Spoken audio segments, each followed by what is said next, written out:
बिहार में लगातार अपराध बढ़ रहे हैं। यूं कह सकते हैं कि अपराधियों का प्रहार है मुख्यमंत्री नीतीश कुमार है और बिहार में एनडीए गठबंधन भाई हमारे पार्टी के अनुमंडल के उपाध्यक्ष हैं, जनसुराज से जुड़े हैं। और कल जैसे ही मुझे पता चला बिहार के ही एक ब्लॉक विक्रम है और बिहार के कानून व्यवस्था के बारे में आप प्रतिदिन, आपसे बेहतर कोई नहीं जानता है कि किस तरह की घटनाएं प्रतिदिन। आप कल का पेपर उठा के देखेंगे तो पटना में ही 8 मर्डर की घटनाएं हैं और ये आए दिन ऐसी घटनाएं हो रही हैं।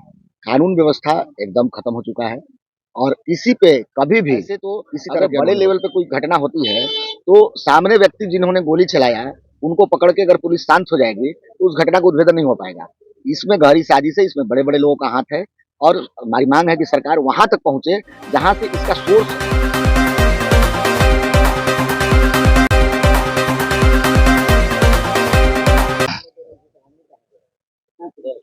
जनसुराज के नेता अंजनी सिंह को बुधवार के रात कनपा में क्रिकेट टूर्नामेंट के दरमियान जो है कि वहां पे वो शिरकत करने पहुंचते हैं, उसी दरमियान जो है कि उनपे तबातोड़ गोलियां चलाई जाती है। जी हां, नमस्कार, मैं अभिषेक कुमार और आप देखना शुरू कर चुके हैं आपका अपना चैनल बीकेएम खबर। अगर हमारे चैनल पे नए होंगे, यूट्यूब पे देख रहे हैं तो सब्सक्राइब कर ले, अगर फेसबुक पे देख रहे हैं तो फॉलो बटन जरूर दबा ले। जी हां, मैं बात कर रहा हूं रानी तालाब थाना क्षेत्र कनपा का, जहां पे बुधवार की रात गोलियां चली। उसमें जो है कि अंजनी सिंह का नाम आ रहा है, जो कि सैदाबाद कनपा पंचायत के मुखिया पति हैं। उनको 4 गोलियां लगी हुई है और वो अस्पताल में अभी इलाजरत हैं। और उन्होंने क्या कुछ बयान दिया है उस पे जो है कि मैं आपको बता दूं कि अंजनी सिंह जो है कि जनसुराज के अनुमंडलीय उपाध्यक्ष हैं और उनको गोली लगी है। इस पे क्या कुछ कह रहे हैं जनसुराज के नेता कुमार गुड्डू। पहले कुमार गुड्डू को सुनते हैं।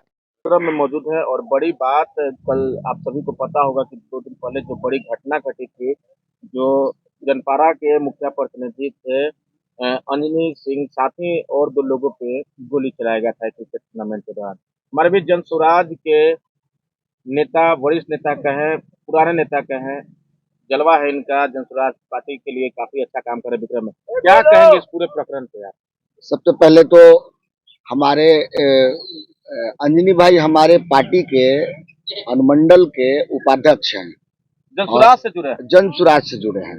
और कल जैसे ही मुझे पता चला कि उनके साथ ऐसी घटना हो गई है, मैं 9 बजे जागा और जब फेसबुक खोला तो देखा कि इस तरह की घटना का मतलब चर्चा है। तो मैंने पता करने का प्रयास किया कि कैसे कैसे क्या हुआ और कहाँ वो भर्ती हैं। तो पारस में मैं जाके उनके परिवार से मिला, क्योंकि उस समय मुलाकात की? नहीं, उनसे कोई मुलाकात करने के लिए मतलब हाँ, मतलब उनके परिवार, उनके छोटे भाई पवन जी से मैं मिला और अपनी गहरी संवेदना। पूरी प्रकरण देखिए, बिहार के ही एक ब्लॉक विक्रम है और बिहार के कानून व्यवस्था के बारे में आप प्रतिदिन, आपसे बेहतर कोई नहीं जानता है कि किस तरह की घटनाएं प्रतिदिन। आप कल का पेपर उठा के देखेंगे तो पटना में ही 8 मर्डर की घटनाएं हैं और ये आए दिन ऐसी घटनाएं हो रही हैं। कानून व्यवस्था एकदम खत्म हो चुका है और इसी पे कभी भी किसी तरह की अनहोनी हो सकती है। आप इसके लिए तैयार रहें, हम तैयार रहें, आप भी तैयार रहें। और अंजनी भाई के साथ जो दुर्घटना हुई है, बताइए, बच्चों को प्रोत्साहित करने के लिए कोई व्यक्ति अगर 12-1 बजे तक टूर्नामेंट के फाइनल में सदैव उपस्थित रहे और उसका बच्चों का मतलब मनोबल बढ़ाने का काम करे और उस परिस्थिति में किसी के प्रति ईर्ष्या होने पे या किसी तरह की दुर्भावना होने पे उनको जान से मारने की जो प्रयत्न किया गया, वो ईश्वर का मतलब शुक्रगुजार कहिए कि उनको बच्चों ने घेर के रख लिया, और नहीं तो उनकी हत्या हो चुकी होती। बड़ी घटना है, बहुत बड़ी घटना हो चुकी होती।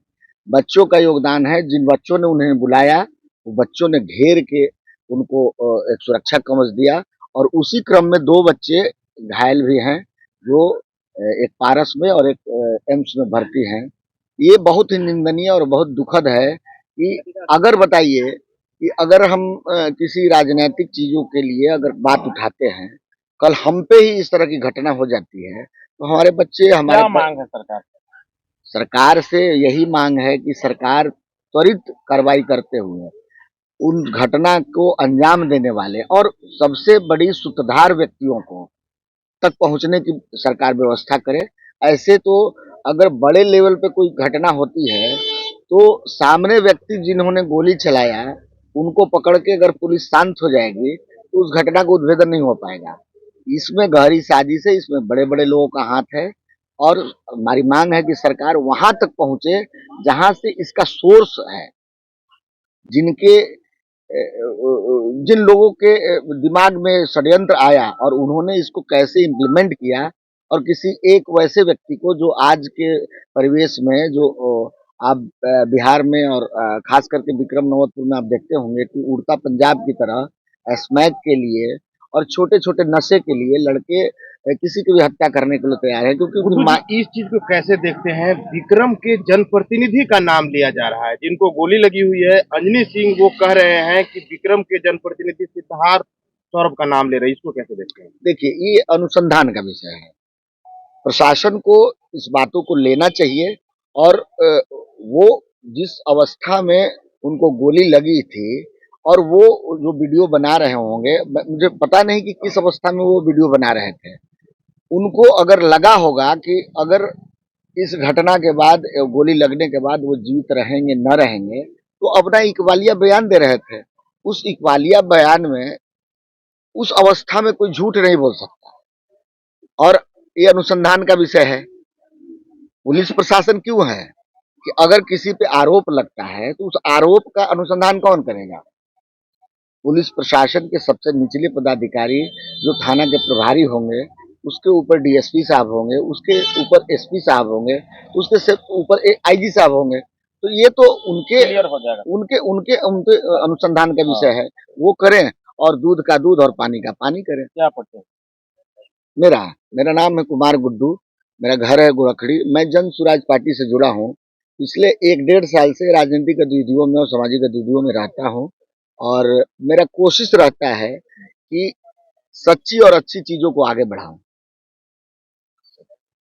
तो आपने साफ तौर पे सुना कि कुमार गुड्डू भी जो है कि एक बार फिर सरकार पे उंगली उठाते हुए सरकार के विधि व्यवस्था पे क्या कुछ बोल रहे थे। उन्होंने साफ तौर पे कहा है कि इस पे जो है कि प्रशासन को आगे आना चाहिए, सरकार को आगे आना चाहिए और इसमें जो जो संलिप्त है उनके ऊपर कार्रवाई होनी चाहिए। आप लोगों ने सुना कि किस प्रकार से जो है कि गुड्डू सिंह ने अपने बयान को रखा है। मैं आपको बता दूं कि जन स्वराज के नेता होने के नाते जो है उन्होंने बेबाकी से सरकार के खिलाफ बोला है और ऐसे में आप लोग को भी पता है कि किस तरीके से जो है बिहार में लगातार अपराध बढ़ रहे हैं। यूं कह सकते हैं कि अपराधियों का प्रहार है मुख्यमंत्री नीतीश कुमार है और बिहार में एनडीए गठबंधन की सरकार है। फिलहाल के लिए इतना ही। आप क्या सोचते हैं? अपनी प्रतिक्रिया कमेंट बॉक्स में जरूर दें। बन रहे हैं बीकेएम खबर के साथ।